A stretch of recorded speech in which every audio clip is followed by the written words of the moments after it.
विघ्नहर्ता श्री गणेश, श्री गणेश, श्री गणेश।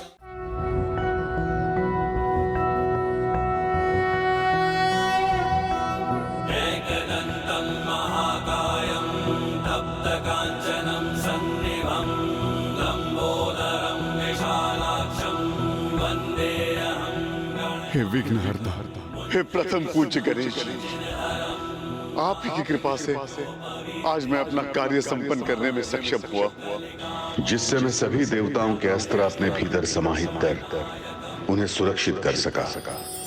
हे कृपा निधान, मेरी और एक विनती है आपसे, अपने महागणाधिपति स्वरूप में दर्शन देने का सौभाग्य प्रदान कर मुझे कृतार्थ कीजिए प्रभु।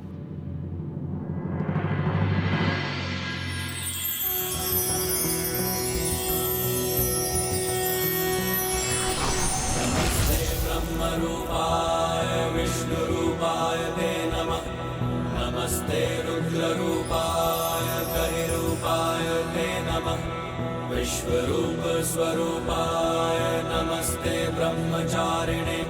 भक्तप्रियाय देवाय नमस्तुभ्यं विनायक। ॐ सिद्धिबुद्धि सहिताय महागणपतये नमः। आज मेरा मान, मेरी प्रतिष्ठा रखने के लिए आपको कोटि कोटि धन्यवाद प्रभु। एक अत्यंत संकट भरी स्थिति में देवताओं के दिव्य अस्त्रों को अनुचित हाथों में जाने से सुरक्षित करने का महत्वपूर्ण दायित्व निभाने के पूर्व आप मेरे नाम का स्मरण करना नहीं भूले। इसलिए मैं भी आपको आशीष देता हूँ कि आप पर कितनी भी विकट स्थिति की छाया क्यों न पड़ जाए, किंतु आप अपना संयम कभी नहीं खोएंगे। और मैं ये भी घोषणा करता हूँ कि आज से जो भी भक्त नेक कार्य करने के पूर्व श्रद्धा भाव से मेरे नाम का उच्चारण करेगा, मैं अपने पंचमुखी रूप में उसके द्वार पर स्थित होकर किसी भी विघ्न को उस द्वार में प्रवेश नहीं करने दूंगा।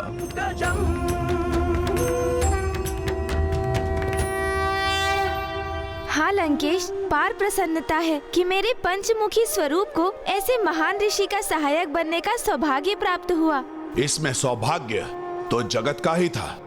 इस घटना के उपरांत जगत वासियों को विपदाओं से सुरक्षित रहने का एक अद्भुत उपाय प्राप्त हो गया था, क्योंकि तब से ही कठिन समय आने पर आपके पंचमुखी रूप को अपने द्वार पर स्थापित कर समस्त विघ्नों से सुरक्षित कर लेते हैं।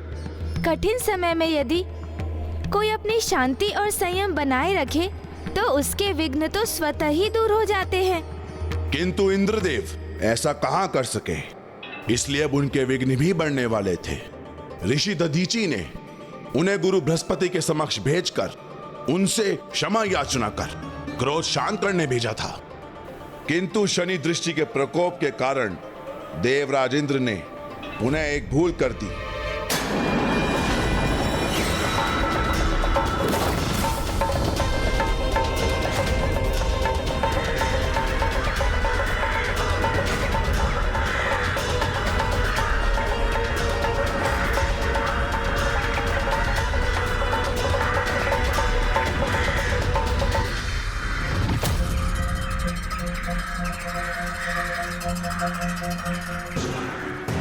देवराज, हम उचित दिशा की ओर क्यों नहीं बढ़ रहे हैं? स्मरण कीजिए, देवगुरु बृहस्पति का आश्रम तो इस ओर है।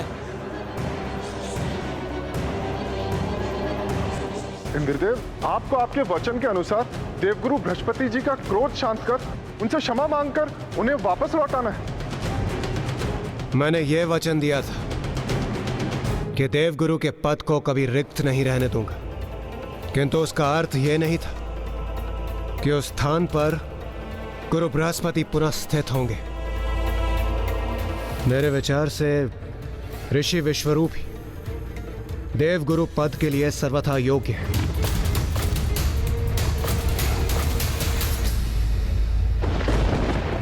ऋषि विश्वरूप? ऋषि त्वष्टा के पुत्र ऋषि विश्वरूप किसी समय में गुरु असुर के पद पर प्रतिष्ठित थे, किंतु अब असुरों ने उन्हें अपने गुरु असुरों के सम्मान से मुक्त कर दिया था। और अब देवराज इंद्र उन्हें देवगुरु के पद पर प्रतिष्ठित करना चाहते थे। शनिदेव की दृष्टि पड़ने पर जो संयम धारण नहीं करता वह सदैव अनुचित निर्णय ही लेता है, क्योंकि देवराज का यह अनुचित निर्णय उनके लिए अत्यंत हानिकारक होने वाला था। देवराज, यदि आप वचन दें कि जिस प्रकार का अपमान आपने ऋषि बृहस्पति का किया था, वैसा अनुचित व्यवहार आप मेरे पुत्र के साथ नहीं करेंगे, तो उस अवस्था में ऋषि विश्वरूप देवगुरु के पद पर स्थापित हो सकते हैं। आप निश्चिंत रहिए ऋषिवर। मैं देवराज इंद्र आपको यह वचन देता हूं, आपके पुत्र ऋषि विश्वरूप देवगुरु के स्थान पर प्रतिष्ठित होंगे और हम देवता कभी भी उनका कोई अपमान नहीं करेंगे। किंतु स्मरण रखिएगा, मैं अपने पुत्र का कोई भी अपमान कदापि सहन नहीं करूंगा। ऐसी अवस्था में मेरे क्रोध से भयंकर और विकराल कुछ नहीं होगा, और यदि मेरा क्रोध जागृत हुआ तो कोई शेष नहीं रहेगा।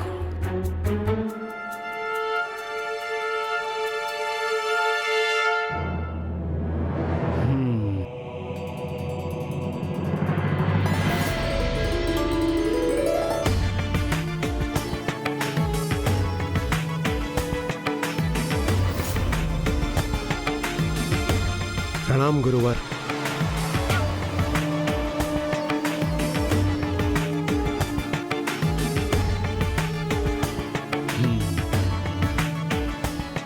मैं ऋषि त्वष्ट का पुत्र ऋषि विश्वरूप देवगुरु का पद स्वीकार करता हूं और एक शक्ति प्राप्ति यज्ञ के आयोजन से मैं इस नवीन कर्तव्य के निर्वहन का आरंभ करूंगा। इसलिए आप सभी जाकर यज्ञ की तैयारी कीजिए।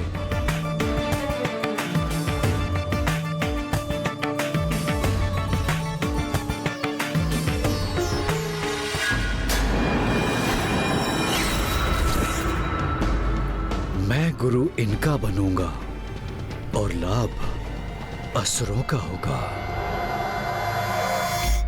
असुरों का लाभ होगा? उनके इस कथन से ऋषि विश्वरूप का क्या अर्थ था? ऋषि विश्वरूप के मन में अभी भी असुरों के लिए स्नेह शेष था, इसलिए उनका लाभ कर स्वयं को गुरु पद पर स्थायी रूप से स्वीकार करवाना चाहते थे। किंतु ये तो छल था। हाँ गौरी पुत्र, ऋषि विश्वरूप देवताओं के यज्ञ से प्राप्त हुई शक्तियों को असुरों में बांट देते थे। फिर एक दिवस देवराज इंद्र ने उन्हें ऐसे करते देख लिया, जिसके उपरांत एक सर्वनाशी स्थिति उत्पन्न हो गई।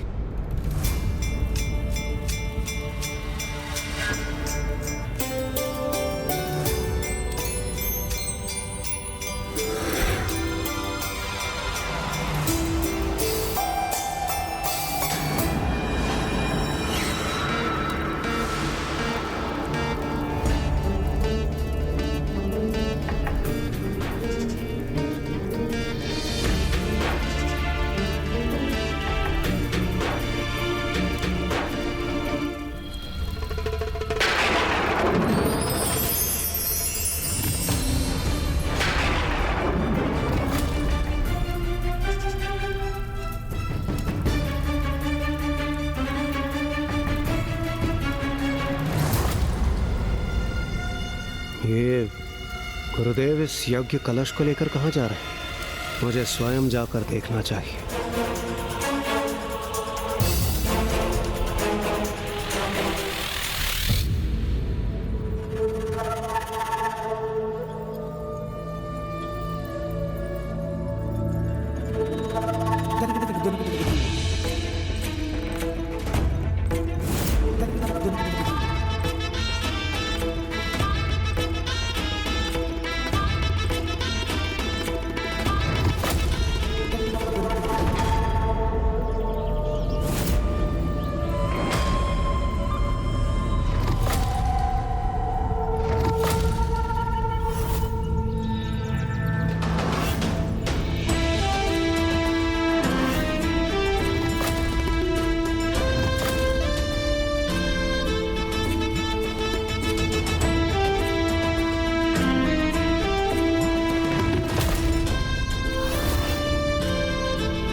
ये आज के यज्ञ का फल है।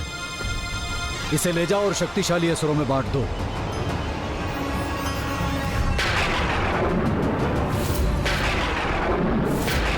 इसी प्रकार प्रतिदिन यज्ञ देवता करेंगे और फल असुरों को प्राप्त होगा। भोग देवता चढ़ाएंगे और प्रसाद असुरों को प्राप्त होगा।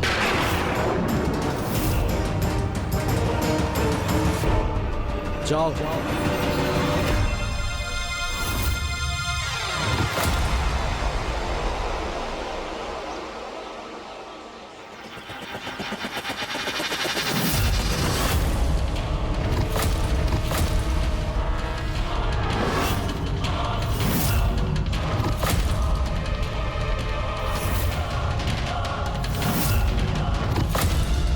देवराज इंद्र, ये तो अत्यंत क्रोधित प्रतीत हो रहे हैं, अर्थात मेरा भेद खुल गया।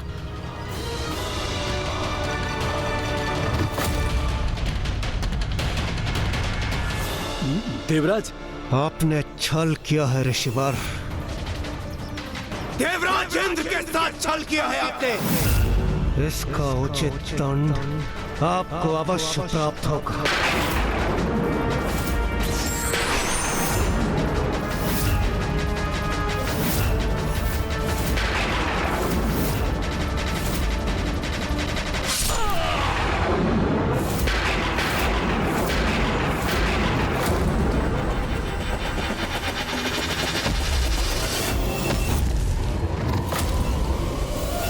देवराज इंद्र ने आवेश में आकर ऋषि विश्वरूप का वध कर दिया और स्वयं पर ब्रह्म हत्या का दोष ले लिया।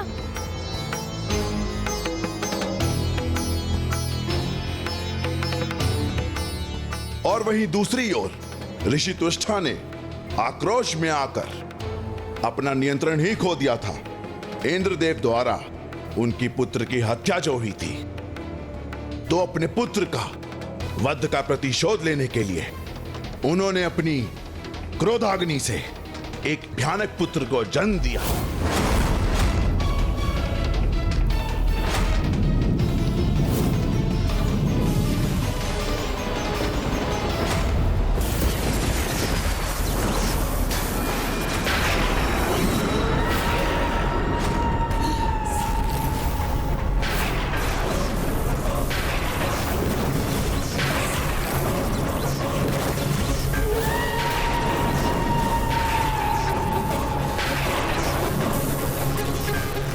महाशक्तिशाली वृत्तासुर, मेरे पुत्र,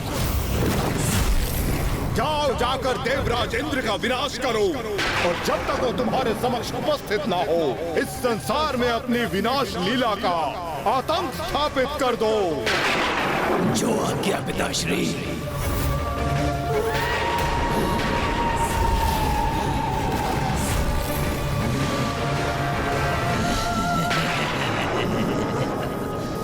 देवराज इंद्र, आपको तो मैं अवश्य नष्ट करूंगा, किंतु उसके पूर्व ये पूरी सृष्टि मेरे आतंक से कंपित हो जाएगी।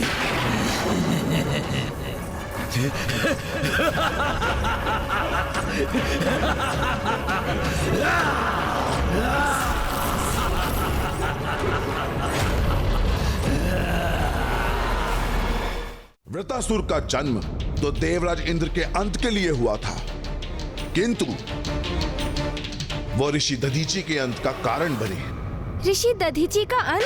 हाँ शिवनंदन, वृत्तासुर के कारण ऋषि दधीची को अपने जीवन का त्याग करना पड़ा, वो भी अपने पुत्र पिप्लाद के जन्म के पूर्व।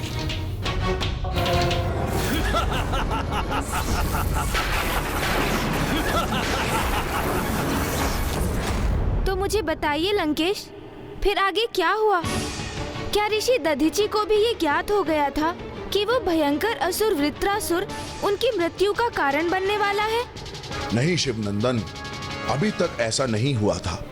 शनिदेव उन्हें बार बार संकेत देकर अपनी दृष्टि के प्रति संकेत अवश्य देते हैं, जिनमें से कुछ इंद्रदेव के समान भयभीत होकर भूल पे भूल करते जाते हैं, और कुछ ऋषि दधीची के समान संकेतों को स्वीकार कर स्वयं को और दृढ़ कर लेते हैं।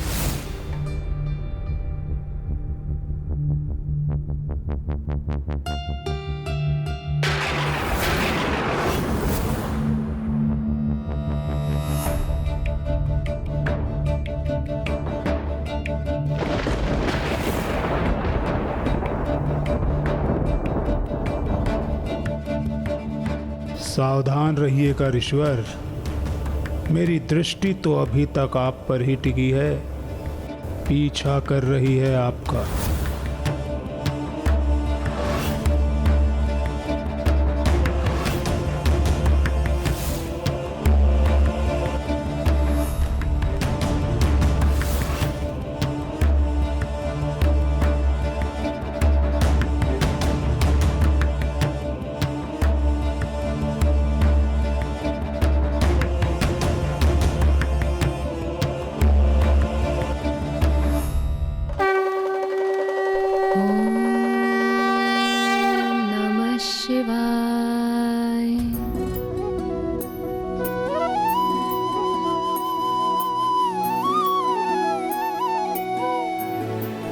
स्वामी, सभी व्यवस्था आप स्वयं ही करेंगे क्या?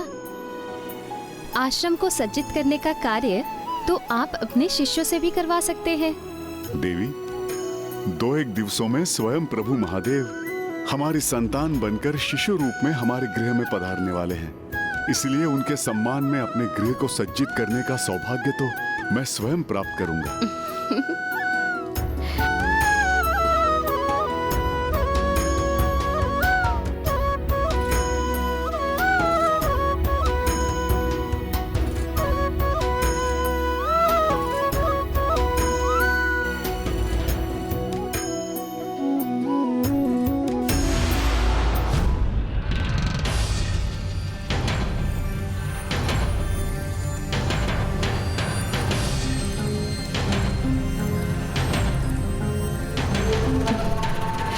स्वामी को इतना आनंदित देखकर मेरा मन भी अत्यंत हर्षित है।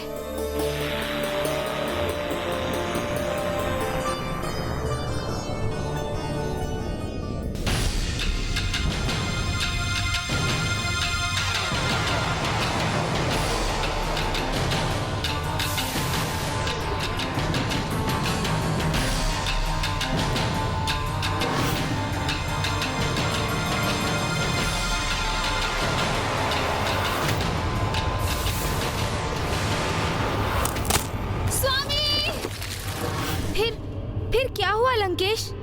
फिर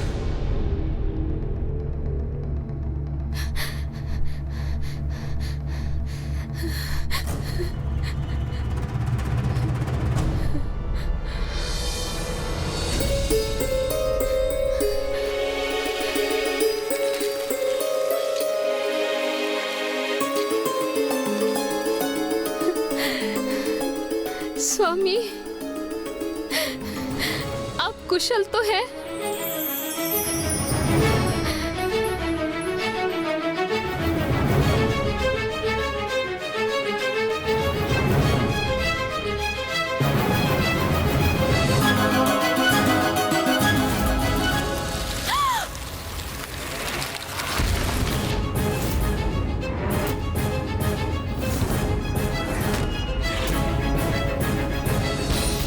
स्वामी, ये सब क्या है? कैसे अशुभ संकेत है ये, जो बार बार उत्पन्न होके ये संदेश दे रहे हैं कि हमारे परिवार पे कोई बहुत बड़ा संकट छाने वाला है। स्वामी, मेरे मन में अनेकों आशंकाएं उत्पन्न हो रही है।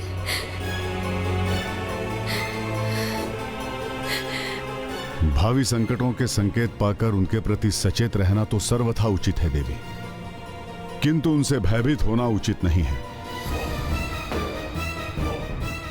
ये चाहे कैसे भी संकट हो, किसी का भी प्रभाव हो, हम एक साथ रहकर ही उनका सामना करेंगे। और मैं पुनः कह रहा हूं, जिस गृह में स्वयं महादेव शिशु के रूप में प्रकट होने वाले हों, वहां तो वैसे भी किसी भय का औचित्य ही नहीं।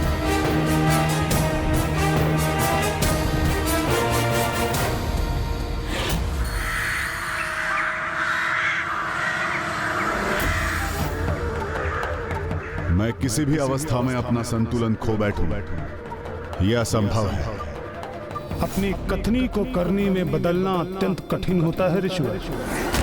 बुरी परिस्थिति का सामना होने पर श्रेष्ठ पुरुष भी विचलित होकर सुपथ से भटक जाते हैं। मेरे समक्ष कैसा भी संकट क्यों ना आ जाए, मैं तो अपने मूल स्वभाव पर स्थिर रहकर धर्मोचित कर्म ही करूंगा। ऋषिवर, अभी तक आपने अपना धैर्य और संतुलन नहीं खोया, किंतु भविष्य में तो मैं आपकी और भी कठिन परीक्षा लेने आ रहा हूं। कर्म फलदाता शनिदेव।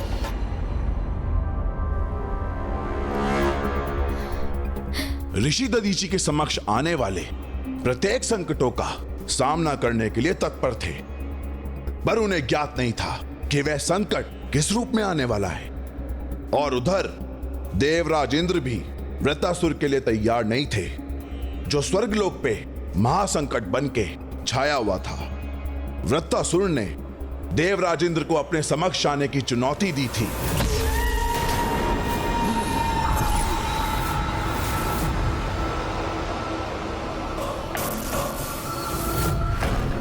मेरे समक्ष आकर मेरा सामना करो इंद्रदेव, अन्यथा तुम्हारे स्वर्गलोक को मैं अदृश्य कर दूंगा। किंतु देवराज इंद्र में इतना साहस कहां था। वो तो स्वर्गलोक छोड़कर ही भाग गए थे। नहीं, अपनी इस शस्त्रहीन अवस्था में मेरा अथवा अन्य देवताओं का इसके समक्ष जाना उचित नहीं होगा। बस इंद्रदेव, अब मैं तुम्हारे स्वर्गलोक से बाहर आने की प्रतीक्षा नहीं करूंगा। यदि तुम स्वर्गलोक से बाहर नहीं आए तो मैं तुम्हारे स्वर्गलोक को ही मिटा दूंगा। अपनी चुनौती का उचित उत्तर ना पाकर वृत्तासुर ने स्वर्गलोक को ही निगल लिया।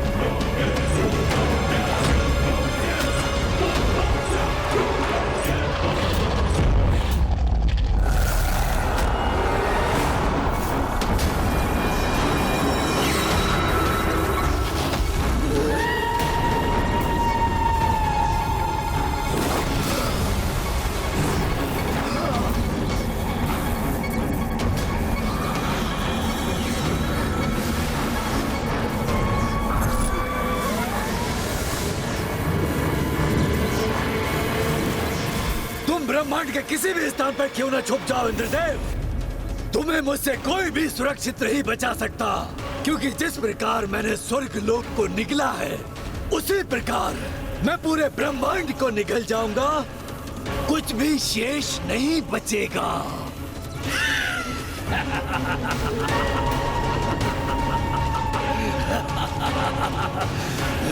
इंद्रदेव,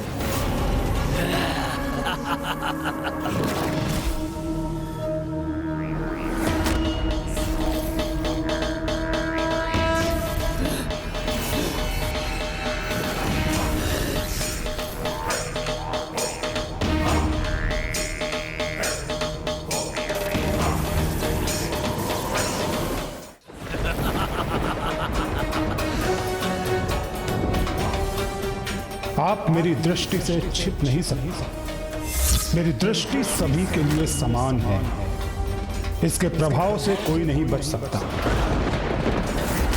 बस गुरुदेव, यदि आप देव गुरु हैं तो मैं भी देवराज हूं, और इस प्रकार के शब्द आपके मुख से शोभा नहीं देते। मैं संपूर्ण सभा के समक्ष देव गुरु पद का परित्याग करता हूं। इंद्रदेव, ऋषि दधीचि को दिए गए वचन को भूलना उचित नहीं है। आपको आपके वचन के अनुसार देवगुरु बृहस्पति जी का क्रोध शांत कर उनसे क्षमा मांगकर उन्हें वापस लौटाना है। किंतु उसका अर्थ ये नहीं था कि उस स्थान पर गुरु बृहस्पति पुनः स्थित होंगे। देवराज इंद्र के साथ छल किया है आपने। इसका उचित दंड आपको अवश्य प्राप्त होगा। सत्य है, जब शनि की दृष्टि किसी पर पड़ती है तो उसे संपूर्ण संयम और सूझबूझ के साथ प्रत्येक परिस्थिति का सामना करना चाहिए। किंतु मैंने जो किया वो सर्वथा विपरीत था। मुझे अभी और इसी क्षण सर्वप्रथम अपनी प्रथम भूल को सुधारना चाहिए। स्वर्गलोक का लुप्त होना तो एकमात्र आरंभ था, क्योंकि वृत्तासुर संपूर्ण ब्रह्मांड को निगलने के लिए तत्पर था। और ऐसे समय में अपने गुरु, अपने अस्त्र और अपने लोक को खोने के उपरांत देवराज इंद्र का विवेक अवश्य जागृत हुआ, किंतु वो अपनी भूल को सुधारने का अवसर खो चुके थे, क्योंकि बहुत देर हो गई थी। लीजिए लंकेश, जल ग्रहण कीजिए। मेरी माँ तो सदा कहती हैं कि अपनी भूल सुधारने के लिए जो उचित है वो करने के लिए देर कभी नहीं होती। किंतु फिर कुछ ऐसे भी उदाहरण हैं जहाँ उचित और अनुचित का भेद भूलकर कार्य व्यक्तिगत स्वार्थ से किया जाता है, किंतु दिखावा भक्ति का होता है। वहाँ कोई सुधार कैसे संभव है? ये आप किसके संदर्भ में कह रहे हैं पार्वती नंदन? नहीं नहीं लंकेश जी, मैं तो मात्र इस बात को रहने दीजिए। मुझे तो आप ये बताइए कि क्या सत्य में देवराज इंद्र को अपनी भूल का आभास हुआ और उन्होंने उसे सुधारने का निर्णय लिया? हाँ गौरी पुत्र, अपनी भूल को सुधारकर देवराज इंद्र अपने एक स्वार्थ को सिद्ध करना चाहते थे, और उनकी अपेक्षा उस समय सर्वथा निराधार प्रमाणित होने वाली थी।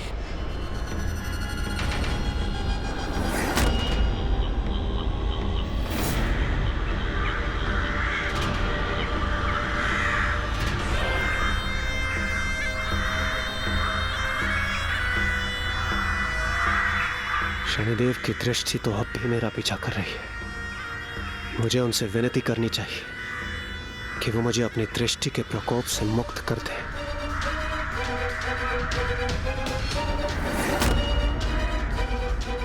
हे शनिदेव, मैं अपने समस्त दोषों को स्वीकार कर उन्हें सुधार लूंगा, और जो भूल मुझसे हुई है उसके लिए मैं क्षमा याचना करूंगा।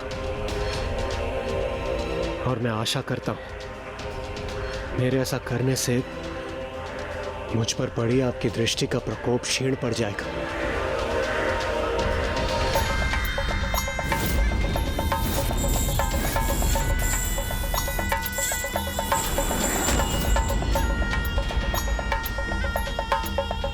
इतनी भूल करने के उपरांत भी आप ये अपेक्षा करते हैं कि आप पर मेरी दृष्टि का प्रभाव कम होगा?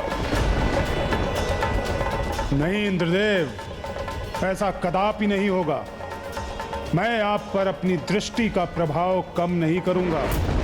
आपके कर्मों का फल तो अब आपके समक्ष आकर ही रहेगा। आपकी भूलों के कारण वृत्तासुर जैसा महासंकट उत्पन्न हुआ है, जिससे निपटने का उपाय अब आपको ही ढूंढना होगा। आपकी भूलों के कारण वृत्तासुर जैसा महासंकट उत्पन्न हुआ है। शनिदेव की दृष्टि का प्रभाव तो देवराज इंद्र पर पड़ना ही था, किंतु और भी अधिक दुखद ये था कि देवराज इंद्र से हुई इस भूल का परिणाम अब स्वर्गलोक सहित शेष देवगणों को भी सहना पड़ रहा था। मात्र स्वर्ग नहीं गणेश जी, वृत्तासुर तो अब संपूर्ण सृष्टि को निगलने के लिए तत्पर था, एवं कोई भी देवता अपने दैविक अस्त्रों से भी उसका सामना करने में सक्षम नहीं था।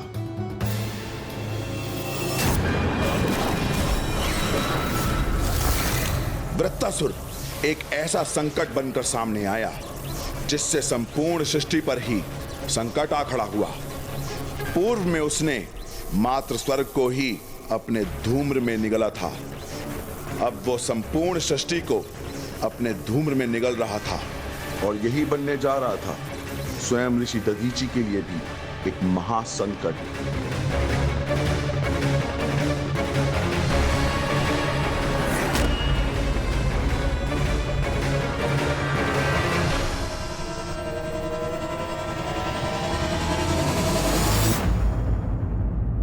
कभी कभी एक व्यक्ति से हुई भारी भूल का परिणाम कई अन्य जनों को एक साथ भुगतना पड़ता है, इसलिए हमें इसके प्रति सावधान रहना चाहिए।